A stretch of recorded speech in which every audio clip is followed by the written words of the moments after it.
Hello everyone, welcome to B Ed study channel. आज मैं forgetting या विस्मृति के बारे में बताऊंगी। पहले तो हम ये जान लेते हैं कि फॉरगेटिंग या विस्मृति होता क्या है। जैसे कि नाम से क्लियर हो रहा है, फॉरगेटिंग किसी चीज़ को भूल जाना।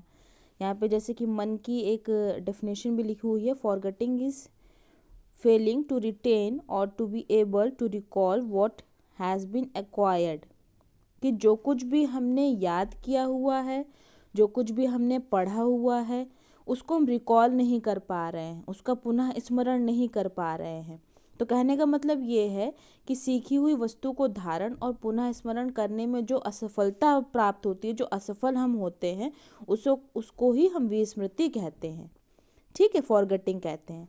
अगर हम कॉजेज ऑफ फॉरगेटिंग की बात करें तो कॉजेज ऑफ फॉरगेटिंग में आप देख रहे हैं थ्योरेटिकल है और जनरल है। ये दो फैक्टर्स बताए गए थे, दो वर्गों में विभाजित किया गया था।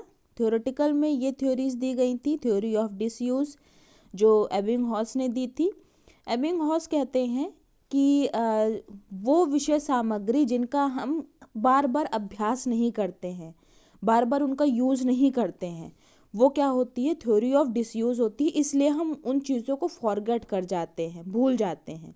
अगर रिप्रेशन थ्योरी की बात करें जो कि फ्रायड ने दी थी, बहुत इंपॉर्टेंट थ्योरी है। रिप्रेशन, फ्रायड कहते हैं कि मतलब दमन करना, किसी चीज़ को दबाना, कि जो हमारे दुख होते हैं, जिन बातों से हमें दुख मिला हुआ होता है, जो हमें अच्छी नहीं लगती हैं बातें, उनको हम भूल जाते हैं, उनको हम दमन उनका कर देते हैं, रिप्रेश कर देते हैं उन सारी कंडीशंस को या फिर उन दुखों को, उसको हम कहते हैं रिप्रेशन थ्योरी। इसका ये कॉज है, किसका है कॉज, फॉरगेटिंग का। अगर हम थ्योरी ऑफ इंटरफेरेंस की बात करें तो इसको गुलर, वुडवर्थ और पिलजेकर ने दी थी। इन्होंने कहा था कि जो पहले सीखी हुई विषय सामग्री के पुनः स्मरण में बाधा या रुकावट उत्पन्न होती है, उसको हम कहते हैं थ्योरी ऑफ इंटरफेरेंस। ठीक है। अगर हम जनरल फैक्टर्स की बात करें तो यहाँ पे जनरल फैक्टर्स दिए हुए हैं। नेचर ऑफ लर्निंग मटेरियल, अगर जो लर्निंग मटेरियल है उसकी जो प्रकृति है बहुत ज़्यादा टफ है, सरल नहीं है, तो क्या होता है कि हम उन सभी चीज़ों को भूल जाते हैं। वहीं अगर हम कंपैरिजन करें कि वो जो हम पढ़ रहे हैं वो बहुत इजी है, बहुत ज़्यादा हमारे लिए रुचिकर है, तो हम वो उसमें क्या हो रहता है, हमारे मेमोरी बनी रहती है, वो चीज़ें हमें याद रहती हैं। अगर वही चीज़ें, वही सब्जेक्ट टफ होता है, जैसे कि मैथ्स की अगर हम बात करें टफ है, तो हम उन सभी क्या कहते हैं, हम मैथ्स के रूल्स को भूल जाते हैं, हम फार्मूलाज को भूल जाते हैं, इसीलिए भूल जाते हैं क्योंकि वो टफ है। ठीक है। अमाउंट ऑफ लर्निंग मटेरियल, जितना याद करने की चीज़ें ज़्यादा होंगी, है ना, जितना मटेरियल हमारे पास ज़्यादा होगा उतनी हम चीज़ों को फॉरगेट करेंगे, भूलेंगे।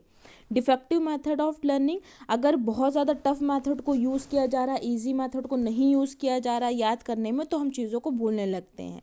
Lack of interest and attention बहुत इंपॉर्टेंट है, कि अगर हम इंटरेस्ट नहीं है, हमारा अटेंशन नहीं है उन सभी चीज़ों में जिसको हम सीखना चाहते हैं, तब भी हम चीज़ें भूलने लगते हैं। अगर हम थ्योरी ऑफ फॉरगेटिंग की बात करें तो यहाँ पे 5 तरीके की थ्योरी दी गई हैं, 5 टाइप में बताई गई हैं थ्योरी। तो जैसे कि आप देख रहे हैं, पहले हम थ्योरी की बात करते हैं, theory of trace and decay.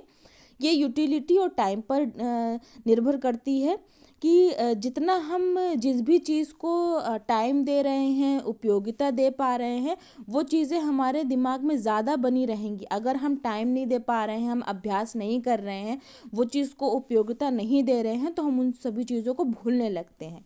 अगर हम थ्योरी ऑफ इंटरफेरेंस की बात करें, इस सिद्धांत को गुलर, वुडवर्थ और पिलजेकर ने प्रकाश डाला था इस थ्योरी पर। इस थ्योरी में क्या होता है कि जो हमने वर्तमान में सीखा हुआ है, ठीक, जैसे कि हमने भूतकाल में कुछ सीखा हुआ था, कुछ हमने सब्जेक्ट पढ़े हुए थे, फिर वर्तमान में आकर के हम उन अलग सब्जेक्ट पढ़ने लगे, तो क्या हुआ, हमारे बाधा उत्पन्न होने लगी। जो हमने भूतकाल में सीखा और जो वर्तमान काल में सीखा है, उन सभी सब्जेक्ट्स में, उन सभी थ्योरीज में, उन सभी जो टॉपिक्स हैं, उनमें बाधा सी उत्पन्न होने लगी है। तो वहाँ पे क्या होता है, इंटरफेरेंस होता है। वहीं पर ही अगर हमने वर्तमान में कुछ सीखा और भविष्य में हम सीखने वाले हैं, तो क्या होता है कि जो वर्तमान में हमने सीखा और जो भविष्य में हम सीखने वाले हैं, उसमें भी अगर बाधा उत्पन्न होने लगती है, तो वहाँ भी इंटरफेरेंस काम करने लगता है, वहाँ भी हमारी फॉरगेटिंग होने लगती है। इसमें इन्होंने 2 प्रकार बताए थे। जो वैज्ञानिक थे गुलर और वुडवर्थ और पिलजेकर ने। पहला था प्रोएक्टिव इंटरफेरेंस और सेकंड था रेट्रोएक्टिव इंटरफेरेंस।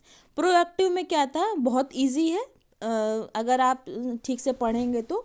प्रोएक्टिव में क्या था कि पहले का अधिगम हम जो कर रहे हैं, पहले का जो हमने अधिगम किया और जो हम बाद का अधिगम कर रहे हैं उसमें अगर बाधा उत्पन्न होने लगे तो क्या होता है, वो प्रोएक्टिव कहलाता है। नाम से क्लियर हो रहा है कि पहले का, ठीक है। रेट्रोएक्टिव क्या है, पीछे का, मतलब कि जो हम बाद में सीखा है हमने, है ना, जो हमने बाद में सीखा है और पहले का जो हमने सीखा हुआ उसमें अगर बाधा उत्पन्न होने लगे तो उसको हम कहते हैं रेट्रोएक्टिव इंटरफेरेंस। अगर हम नेक्स्ट अपनी थ्योरी की बात करें, थ्योरी ऑफ रीट्रायल फेलियर की बात करें, तो उसमें ये कहा जाता है कि अगर एक विषय वस्तु याद करने के पश्चात उसका रिकॉल नहीं किया जाए, उसको अगर हम दोबारा नहीं याद कर पाते हैं तो वहाँ पे क्या होता है, हमारा रिट्रायल फेलियर हो जाता है। अगर हम थ्योरी ऑफ मोटिवेशन की बात करें तो यहाँ पे क्या होता है कि जो हमारी दुखद घटनाएं हैं उनको भुलाने के लिए भी हमें अभिप्रेरित करना पड़ता है अपने मस्तिष्क को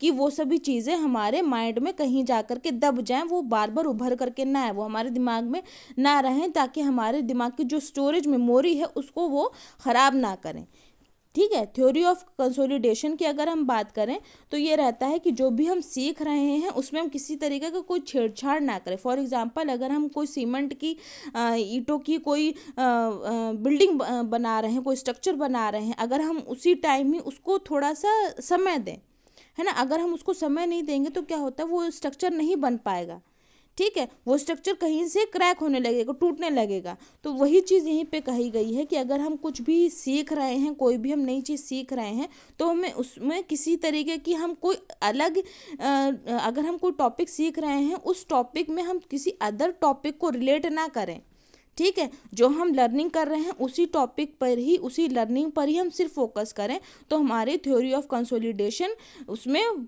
बहुत अच्छे तरीके से फिट होगी और हमारी मेमोरी बनी रहेगी, हमें फॉरगेटिंग उसमें नहीं करनी पड़ेगी, हम भूलेंगे नहीं चीज़ों को। तो ये थ्योरी ऑफ कंसोलिडेशन होता है। ये आपकी पूरी वीडियो थी फॉरगेटिंग पे। प्लीज़ वीडियो को लाइक करिए और सब्सक्राइब करिए और प्लीज़ शेयर भी कीजिए। Thank you.